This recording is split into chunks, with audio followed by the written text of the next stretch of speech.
Surah Al-Hash adalah surah ke-59 dalam Al-Quran yang terdiri dari 24 ayat. Berikut adalah beberapa manfaat luar biasa dari membaca surah Al-Hash.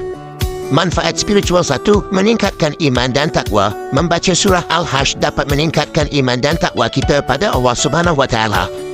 2. Mengingatkan kekuasaan Allah. Surah Al-Hash mengingatkan kita akan kekuasaan Allah Subhanahu Wa Taala yang tidak terbatas dan pentingnya taat pada perintahnya. 3. Meningkatkan kesedaran akan akhirat. Surah Al-Hash juga mengingatkan kita akan akhirat dan pentingnya mempersiapkan diri untuk menghadapi hari tersebut.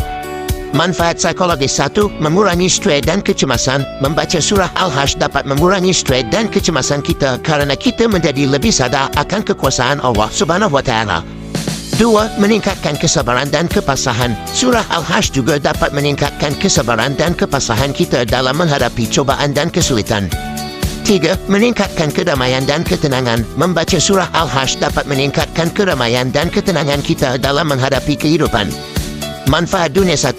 Meningkatkan kebijaksanaan. Surah Al-Hash dapat meningkatkan kebijaksanaan kita dalam menghadapi kehidupan dan membuat keputusan yang tepat. 2. Meningkatkan kedisiplinan. Membaca surah Al-Hash dapat meningkatkan kedisiplinan kita dalam menghadapi kehidupan dan membuat kita lebih siap untuk menghadapi hari akhir. 3. Meningkatkan kualitas hidup. Surah Al-Hash dapat meningkatkan kualitas hidup kita dengan membuat kita lebih sadar akan kekuasaan Allah Subhanahu Wa Taala dan pentingnya taat pada perintahnya. Dengan demikian, membaca surah Al-Hash memiliki banyak manfaat luar biasa, baik secara spiritual, psikologis maupun dunia.